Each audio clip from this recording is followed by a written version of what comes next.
Welcome, everybody, back to another episode of Cashflow Positive. I am your host, Kenny Bedwell, and today we have a special guest with us, Natalie Palmer. Now, Natalie has been hosting for over 7 years in the STR industry. She owns some condos, she co-hosts, there's about 10 in her portfolio, but more importantly, she is a voice and an expert in our industry. She has the No Vacancy podcast. And one of my favorite events that's not for me, but more so for women, it's called Level Up Your Listing. And it is once a year. I think they're going to do it again next year in Scottsdale. But Natalie, and why I brought her on to talk about the future trends of the STR industry is because she has a ton of experience coaching and working with students all across the country. And she's also very passionate about teaching women how to invest in real estate. And so I brought her on here to share her insights. So without further ado, Natalie, take it away. Tell us more about yourself. Of course. And thank you so much, Kenny, for having me. So my name is Natalie Palmer, and I do a lot in the industry. From just an operations and hosting perspective, I've been a host for almost 7 years now. And the kind of niche I've carved out for myself is I co-host and own 10 condos, all in the same condo complex in Big Bear, California.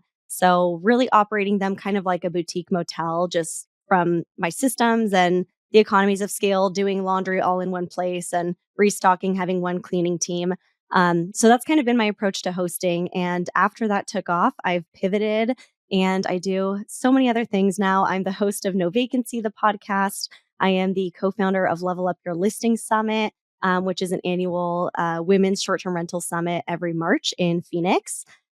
So yeah, that's a bit about me. And I'm also an Airbnb ambassador. I'm really passionate about coaching new hosts and experienced hosts how to scale up and just get their operations under them so that this isn't consuming their lives. Yeah, it's a lot of stuff going on. And you're a mother of two or three? 3 now. Yeah. Three now. Yeah, that's the most important. I'm also a wife and a mother of 3, a 3-year-old, 2.5-year-old, and a 5-month-old. So a lot is happening. Yes. And for those of you out there, I guess the ladies out there who've not gone to their conference, you guys are doing it again next year, right? I don't Yep. know the dates. I saw the emails. I apologize. Maybe we should did some No, research on that you beforehand. you haven't missed anything. So we did launch pre-sale already. Pre-sale is only to people who have attended the summit before. So Yeah. it's kind of our little insider Oh, group. that's why. Okay, never Yes, mind. yes, but we are launching public sale maybe by the time you're hearing this, because officially doors open and tickets launch October 8th. By the time you're listening, that may have already happened, but we're doing it again in March. New venue this time, but still the Phoenix, Scottsdale-ish area. Yeah, awesome. Yeah, and the reason I'm even bringing this up, this is for the women listeners out there. Their conference is specifically, I'm just say it. This is from my perspective, so if that's okay, Natalie, Yeah. it's for you. It's for the women out there. There's a lot of every single woman I've talked to who's gone to this event, they absolutely love it, and it builds like a community, and they're just raving about it. I feel like there's a lot of events out there, and they're kind of for everyone, and this one's very specific for short-term rental hosts who are in co-hosts and property managers, realtors, all that good stuff, who are women, and brings them together. And it's just been really positive. So definitely check it out. But let's jump into the topic. I don't want to talk about your event too much and scare people away. But anyway, but it's an awesome event though. I can't Thank say you. Thank you for enough saying that. about it. So we're talking about the future trends of the STR industry. Okay. Obviously, I've got data but we had it before we hit the record button on this episode. We were kind of talking about that gut feeling that you have and what you see. So tell us, what are you seeing with your students? Because you do some coaching, right? Yeah. Yeah. So you do some coaching and you help students. So what are your students seeing? What are you experiencing? Tell us what's going on. Yeah, I'm really excited to talk to you about this. Like I said, this is my approach when I think of trends and forecasting, future casting the industry. It's a gut feeling, it's intuition, it's what I'm hearing anecdotally. And then when I talk to Kenny, he backs it up with the numbers that I'm like, okay, I am onto something here. So I'm really excited to have this chat with you. But I think right out of the gate, what I'm seeing is a lot of hosts are realizing that this wasn't the passive income that they thought it was going to be, that it's a lot more work than they anticipated. I think even though it's tricky because a lot of people got really good interest rates, so there's not necessarily a lot of supply coming on the market. But a lot of people are pivoting, maybe switching short-term rentals to mid-term rentals or long-term rentals, or trying to find property managers right now. So that's kind of what I'm seeing is people are realizing they're in over their head from an operations perspective. So I do think that this is the time if you want to be a property manager or a co-host, like go, like run with it because there are a lot of hosts who are in over their head. So that's right out of the gate what I'm seeing just from that perspective. Sorry, let me Yeah. hop in here. I think you said something really, really, really important there. So you're saying there's a lot of hosts in over their head. What Mhm. the heck does that mean? Why are they in over their head? Is it financially what? Like what? Yeah, tell me more about that. Let's dive into that. Well, financially is definitely one. A lot of the hosts I talk to are seeing a decrease year over year in profit in gross revenue this year compared to last year. Is that recession, inflation, or is this kind of a return to normalcy from like the post-COVID boom? Is it all of the above? I'm not quite sure. Is it that there's more competition? On that note, I will say I think a lot of people are like, "Oh, it's too saturated now."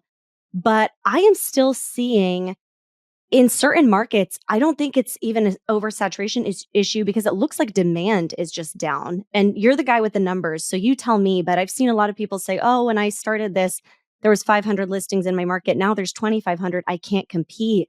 But I'm seeing like demand is just down. Like people just aren't traveling in certain markets as much anymore. So that's what makes me think it's more of the economy. I'm not really sure. Are you so? And for everybody listening, I think this is really, and this is one of the reasons why I wanted to bring Natalie on here is because you're on the West Coast, Yeah. and that market is different. I think a lot of people listening I know of are have properties at least in the Southeast, or obviously I'm up Northeast, so I naturally get in a lot of pull from there too. But so the West Coast, a lot of people think it's different, than some of these other areas, and the reality is maybe some markets, but it's relatively the same trends we're seeing. Mhm. It's not that crazy, and so the things you're seeing are going on in these other big, big, big popular markets in the Southeast and the Northeast, Midwest, even. Yeah, definitely. And I will say, I don't wanna paint, like, a super pessimistic picture. I actually just had a bookkeeper on my podcast, and I really talked to her about, like, what she's seeing in the books for people she's managing. Because 'cause I'm like, numbers don't lie, like, our host's still profiting?" And she said without a doubt, she is still seeing tons of profitable hosts. She mentioned several of them have 50% year over year increases this year. And the common thread she said is it's people who are reinvesting in the property, not the ones who are like, "Oh, great, I'll take the money and pay myself out." Sure, you need to support your time and pay out a little bit to like cover the bills and whatnot. But she said the ones that are reinvesting and adding more amenities, keeping up with design trends, those are the ones that are still profiting. So it's still possible out there. I don't want to paint a totally negative picture, but it's obviously more competitive than ever. And I think that's the key people need to understand is that, it's not, you said it at the beginning, you nailed it. It's not a passive business. It's not a set it and forget it. You have to reinvest. The average hotel, they actually do a soft update once every 5 years, like the big, like the, Really? yep. And then they do like some sort of like renovation. I think once every, like the average is like 13 years where they like Mm. renovate everything. And so when we got into this game, are we expecting to do some of those things? You know what I mean? Like, I don't think people were. I personally wasn't. I was like, okay, like what can I get away with to Mm. maximize my returns? But in fact, that's actually short sighted when we're trying to treat this like as a business, a true hospitality business, and not just a real estate investment. I didn't know those numbers on the hotels, and that's interesting. I even think about, like, Starbuckses. I feel like every 5 years, like, the Starbuckses around me have a remodel, so maybe there's something to that number, Yeah, like, always if you get the stained towels and stained sheets, like, of course, replace that, but maybe that's, like, a good rule of thumb every 5 years, like, plan some sort of a design refresh or something. Paint over the mural that's now outdated and, like, replace it with the new trend. Hmm, I like that. so here's my approach to it. And I would encourage people. So it's a business, right? Business first. You have to reinvest into the property, but there's diminishing returns for every dollar you put in. And if you're just going about this going like every year or every 3 years or every 5 years, I'm going to have to dump in, $100,000 or whatever that is. does your cash flow justify that? Like, so if you Mm, only made $20,000 a year and you knew every 5 years you're going to have to do some sort of update and it was going to cost you $100,000, well, you just canceled that out, right? right. You're investing out for your cash flow. So there needs to be like a purpose, not only just from the cash flow perspective of trying to get your cash flow and stay competitive, but also the appreciation side. When you do these updates, does that help force appreciation into the property?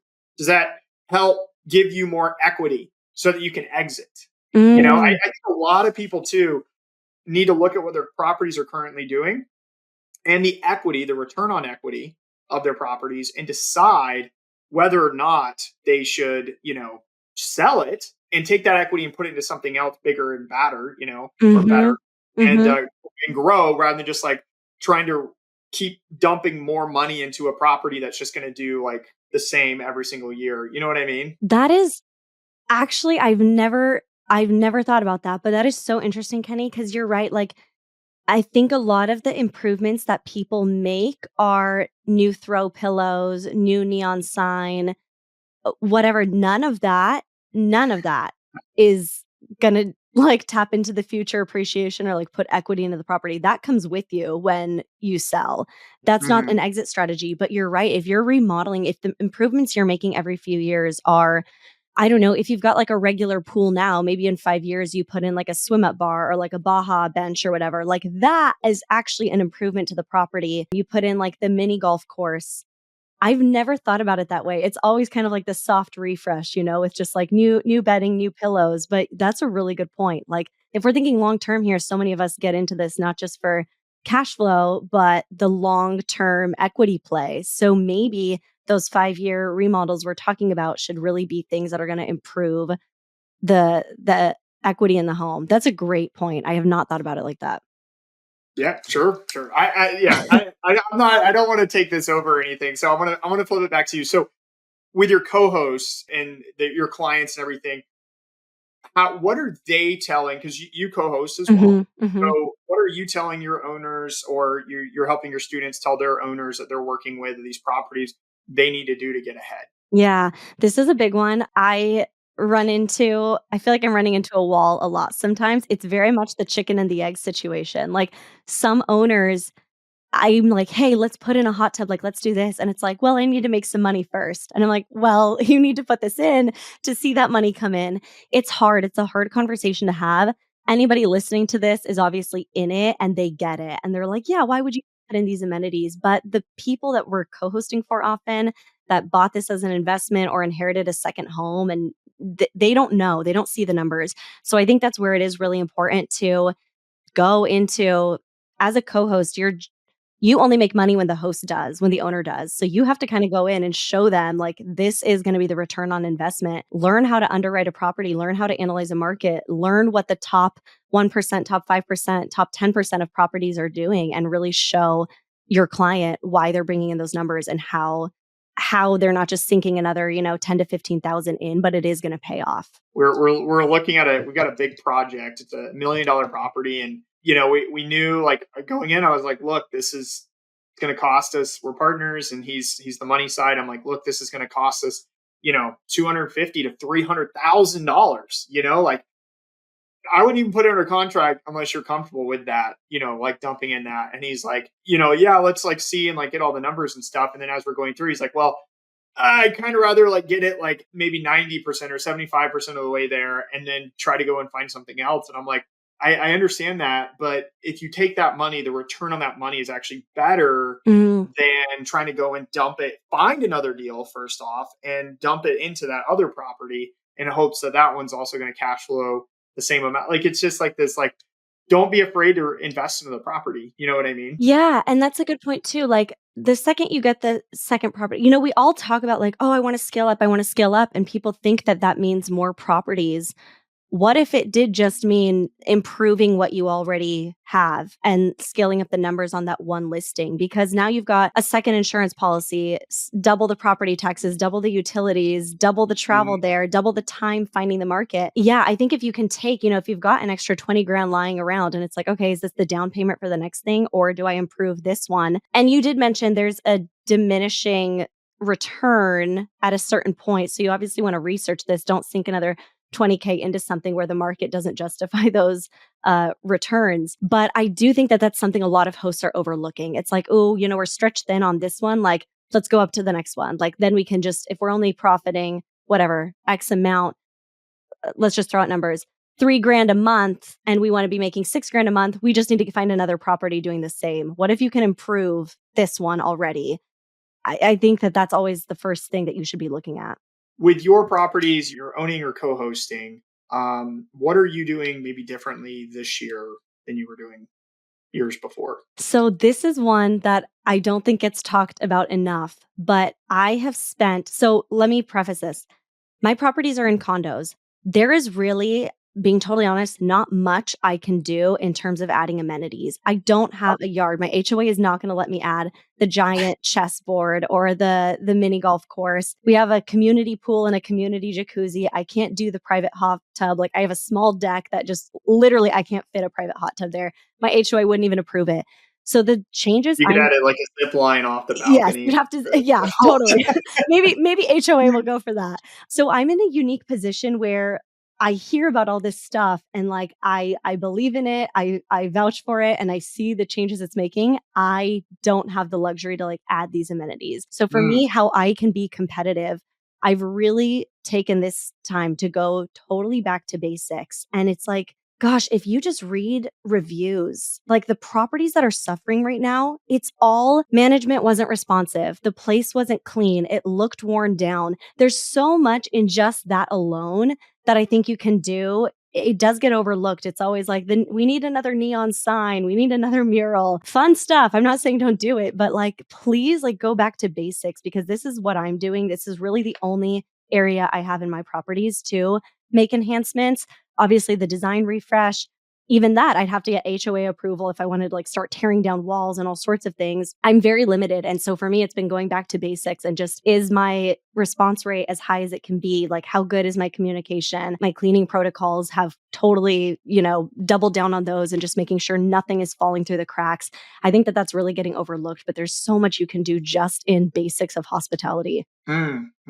So how, I don't know if you're comfortable with it, but like sharing, but like year over year, and going back to the basics and stuff, what you just said, like how is that, like what are you seeing like number wise? Is that having an impact on your numbers, positive, negative? Like, yeah. I would say our numbers are staying consistent year over year, which for me is a win because my market is a lot of people in Big Bear. If you pull it up in whatever, data software you're using, Big Bear is down. So for me, it's a win to just be continually breaking even. Yeah, even just things like we're improving the brands of the complimentary coffee we provide and stuff. Like there is still so much you can do just in these like basic things of hospitality. I will say I do have a few owners I co-host for who don't want to pay more for cleaning and don't want the better cleaning protocols in place and don't see the benefit of splurging on luxury brands, don't want to replace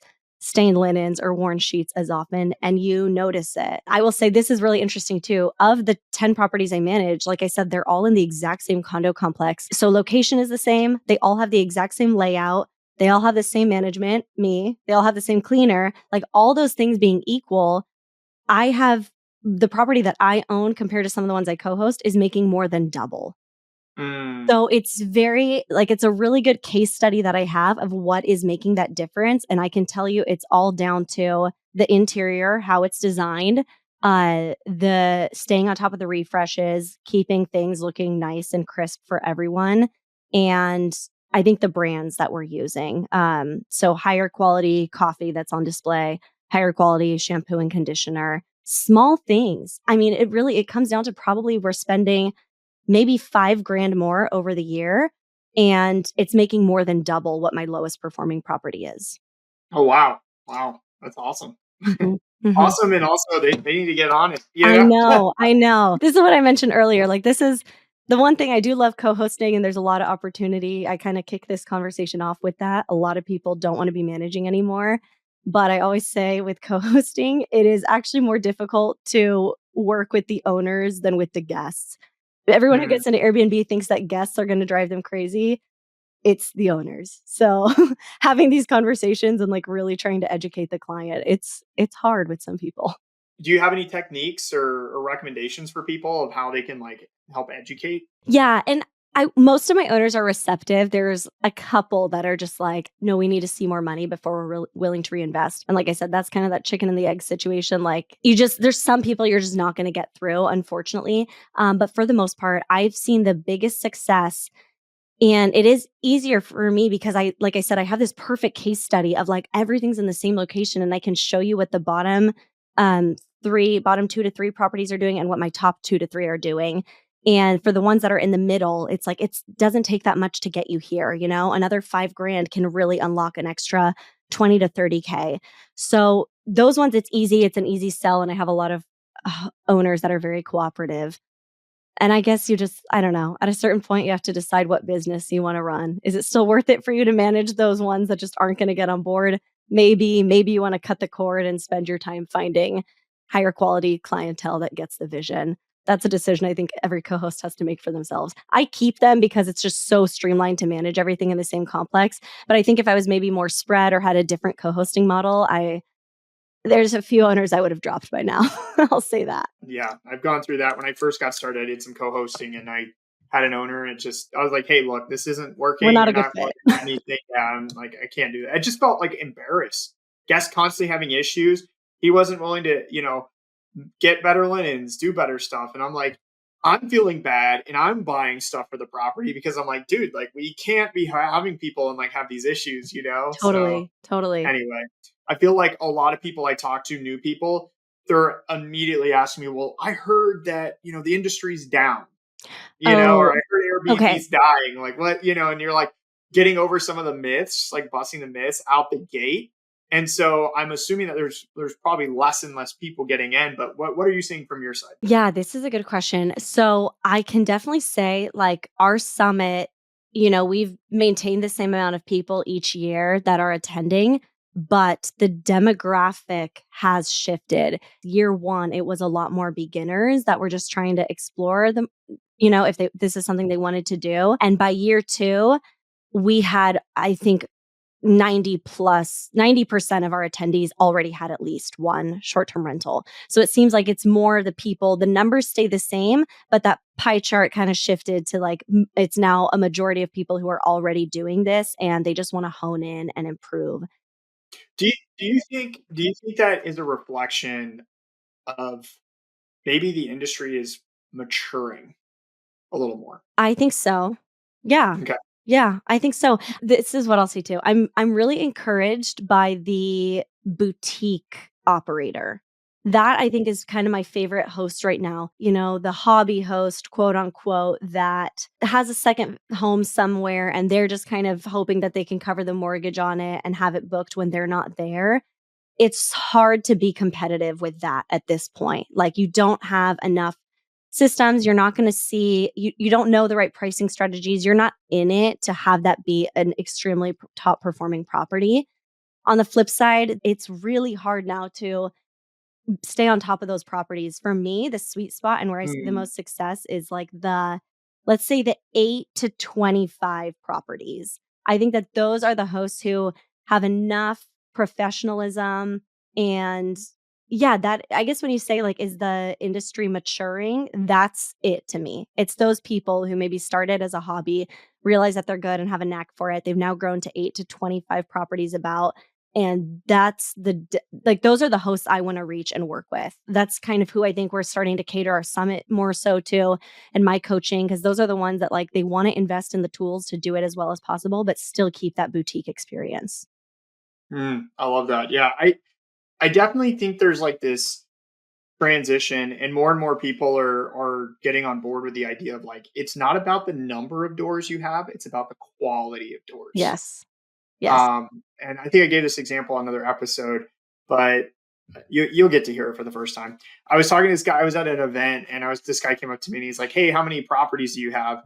And or like, that I own. And I was like, "Oh, I have like 6 that I'm like, well, he said manage, not own." And I was like, it's kind of a weird question. I bet this guy's like a rental arbitrage dude or something.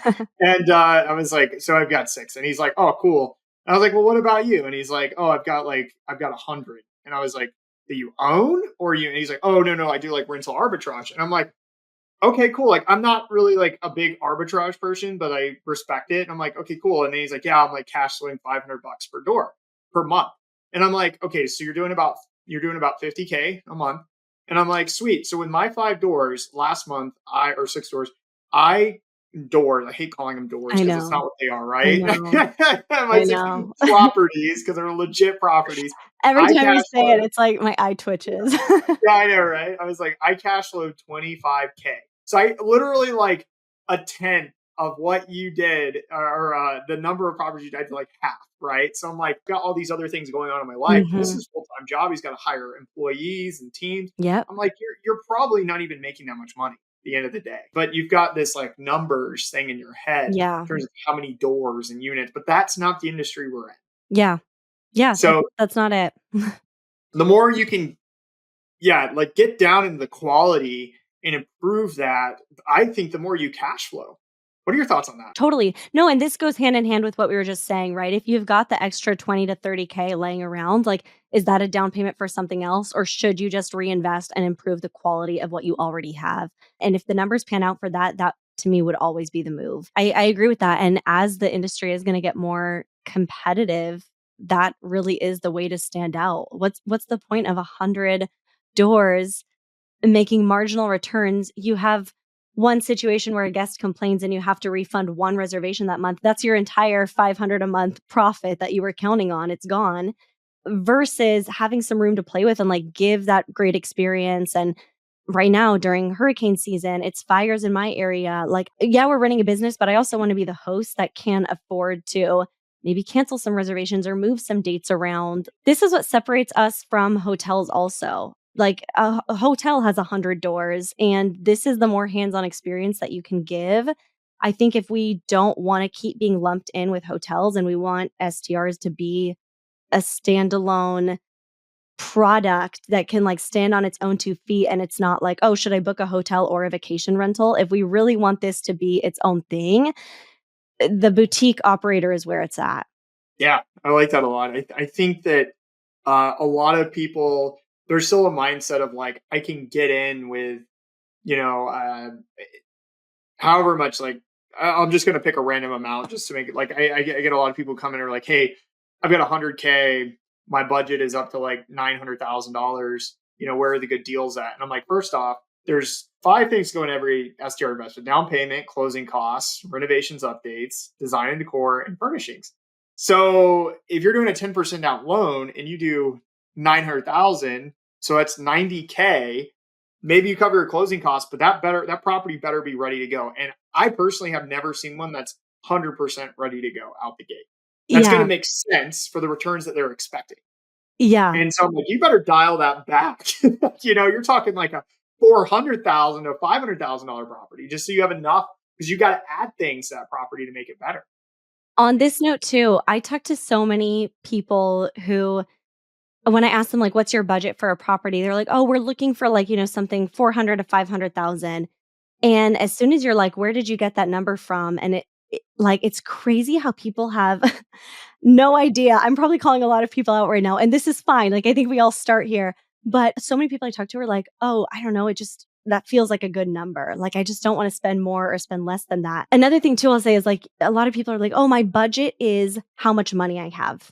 No, your Yeah. budget should be based on what the property can bring in. Your budget Mhm. is not just how much money you have. Your budget needs to actually be a really intentional calculation. If you've got 30 grand lying around, but the property can only bring in an additional 15,000 and you're already at the top, you don't have a $30,000 budget. You have closer to a $5,000 or $10,000 budget to make these improvements. So there's so much confusion, I think, on what numbers they have. I've talked to a lot of people who say, oh, we have 100,000 cash, so we probably can only purchase something around 400 to 500,000 because we can only put, we'll have to account for 10 to 20% down. And it's like, well, have you talked to a lender where maybe you can put 10% down and like stretch that now? Or what you were saying, leave that buffer. Do we need to go even smaller because now we need to leave a buffer for renovations? Yeah, this is something people have no idea what their budget is. Like that number, as soon as Well, you ask someone what their budget is, it's like prepare to like have to coach them through the whole thing because people really have no idea. It's all just like, I think don't want to spend more than this. yeah, there's that. And then like, I'm like, okay, well, what kind of returns are you looking for? Like, what are you looking for, as an ROI, return on investment? And people are like, well, what can I get? And that's why we're here. So I'm not Right. like faulting anyone. That's No, why no, we're no, here. no, And no, I no, love no, these no. Yeah, I conversations. get it. I mean, I think people are just like, oh, I stayed at an Airbnb. This is literally the calculation. I stayed at an Airbnb and we paid 300 a night. 300 times 365 equals this. That's how profitable it is. So let me buy a place for 250,000 and I'm going to make an extra 250K a year. And it's like, whoa, whoa, whoa. Like there's so Yeah, much we need to peel back. And I love it. That's why we do this. yeah, yeah. That's funny. I've heard that a lot too.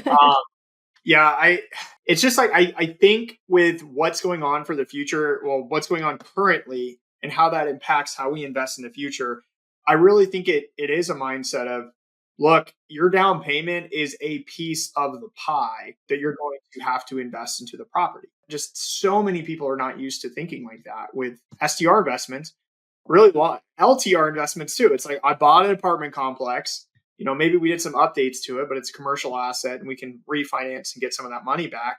But I didn't have to put in, it's basically the investment amount that goes into it. With short term rentals, you have to invest in design and decor and these other things, especially if you want to be in a big, popular, competitive market. Yes. There are certain markets out there, if someone tells me that their budget is, like, under, let's just say 500,000, immediately I'm like, "Okay, so we're not going to Scottsdale." Like, Yeah. that now, Yeah. like, okay, that one's out. Orlando, out. Like, there are certain markets that right off the bat, you tell me, like, your numbers and, we can write off, like, 50 markets, but there are so many with, like, those smaller budgets. On the flip side, if you do have $1,000,000 to spend, there's a lot of markets, like, I wouldn't go to. Like your money will take you so much farther, the multiple of what people are willing to spend in a Scottsdale if you have the $1.2 million budget, I think is going to take you a lot farther than 1.2 mil in the Midwest. There's a lot to think about here with like when you really figure out your budget, it totally changes which market you're going to go to. Yep. Yep. Yep. Been preaching that for a while. So I tell people like, look, understand this first. Yep. So I love that. I love that. Well, as we kind of wrap up here, any other future trends or anything else you're seeing in the industry that you want to kind of talk about? Anything else? Maybe things you might think that could happen? I don't know. Okay, so I think there's a lot of talk about like direct booking. We can touch on that. Direct booking versus the OTAs and stuff. There's definitely a pivot, to wanting to own your own brand. I love it. The thing is, there's a lot of costs you have to invest in something like that. It's not as easy as just like, let me throw up a website and now I save the on the service fees from the OTAs. You have to do a lot of marketing and legwork to get people there. So that's kind of one thing I'll throw out. But to wrap up, because I worry maybe this was a little bit of a pessimistic conversation where like a lot of numbers are No, down no, and no. the Yeah. competition is fierce.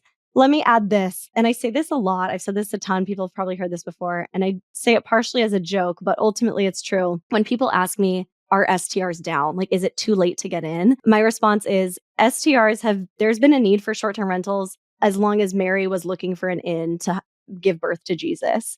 And again, it's like partially a joke, but truly 2,000 years ago, long before Airbnb ever existed, before the internet existed, before anything, people did need homes to stay in. That's not going to go away. So I think that if you have that foresight and you're like, this isn't, I know we're talking about trends of the industry, but almost remove yourself from like, this isn't a trend. Like, this is here to stay. And if you want to play the long game, you do have to do some refreshes and stuff, but at the bare minimum, like just provide good hospitality, be easy to find, have clear communication, good management skills, care about your guests. And I think everything else will fall into place. A lot of hosts are going to come and go and dip their toe in and realize they weren't cut out for this. And if you can like have that foresight and just know you're in this for a long time, make those improvements that improve the equity of the home, not necessarily the cash flow every time, but play the long game, you're going to be okay. I love that a lot. So Natalie, I like to ask every guest that comes on the show, because the show is called Cashflow Positive. It doesn't have to be about what we talked about. It could be anything Okay. you want. What's one tip you give hosts or people to cash flow positive with short term rentals? One tip for cash flow positive: don't ever let the threat of a bad review hold you hostage. I Mm. see way too many hosts are so scared of any sort of ding to their rating that they immediately throw refunds at it. Absolutely not. You are building a business. You have to have your own two legs to stand on. You have to have a bit of a backbone here. Most of the time, I've seen the guests that threaten that stuff, often they don't follow through. It's kind of a game of chicken, like who's gonna bow down first. But don't ever let that hold you over. There are ways to get reviews removed. And Kenny, you're the perfect person to ask on this anyway. I have seen that the data shows that actually listings with perfect 5-star reviews don't book as well with ones that maybe have like a 4.87. A lot of people think that listings with perfect 5-star reviews, they're deleting bad reviews, they're bought and paid for, they don't trust it. But if you've got multiple reviews, a ton of them, and you're sitting at like a 4.87, that to me builds so much more trust as a potential guest than something with 13 5-star reviews. So don't ever let that hold you hostage and like be willing to give away refunds for that if you know you're in the right. If you screw up, of course, please like generously give back and rectify the situation. But that petty guest, don't let them, don't negotiate with terrorists. Young, yes, thank you. Yeah, I love that. Don't negotiate with terrorists. That's the Natalie Palmer five actual positive review. Don't negotiate with terrorists. No, yeah. So I mean, when you actually look at the data says that it's more important to actually get the review than to get a 5-star review. So, Okay. the number of reviews is more important than the rating. All right. Now, does that say, like you mentioned, does that mean go out and get a bunch of 4 stars and 3 stars? No, that's not what we're talking about. What it means is that when we looked at the data and we basically ran some modeling on it, it said that getting a review has a bigger impact on your revenue and the ranking of the listing than getting a 5-star.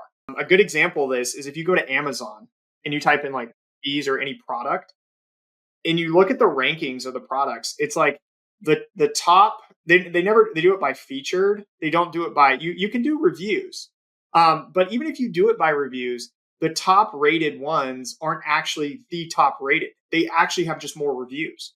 And typically, the products that they show at the top have more reviews, whether they're higher or lower than what you see below. Wow. So that 4.87 with 113 reviews is going to be up higher because it's more established and people are quote unquote talking about it, and the algorithm bumps it up in the rankings. Which is Okay. this is normal Yes. in all products in on online shopping. And it's the same thing with what Airbnb tries to do as well. They want people to book and they're going to show the properties that people are talking about. Whether it is a 4, they are getting 4 or 5 stars, but they want to show those properties because people are talking about them. They're talking about that experience. And so that's something to think about. And it's like, yeah, don't go out and like I said, I'm not saying it you go get a bunch of 4 stars and you're good with that, but it's okay if you don't get a 5-star every single time. Totally. It really is. It really is okay. And I didn't even think about what you I've thought about that honestly of people seeing that and going 5 stars, that seems fake. So Yeah. yeah, that's very true. I've thought that before about certain things. I'm like, is this like perfect? Like It can't like it am I can't be missing that something good. here? Like what? Yeah. So that's really, really interesting. Well, Natalie, thank you so much for being on the show. Thank you, Kenny. And just as we wrap up here, if someone wants to get in contact you, learn more about your coaching, learn more about the event, what's the best way for them to do that? Best way is through my Instagram. Everything I'm doing, I always link and announce through there. So you can just find me at Natalie Palmer. Natalie Palmer. All right. Awesome. Well, thank you so much, Natalie, for being on the show. And I hope everyone has enjoyed this episode. And if you have, it would mean the world to me if you could go in and leave us a 5-star review. Yeah, after that, it's like, hey, I'll take a Yeah, 1-star review yeah. too. Don't leave me a 1-star just because I said that I was okay. Like a 5-star. So, anyway, thank you so much. And I'll see you guys on the next episode of Cashflow Positive. Thanks.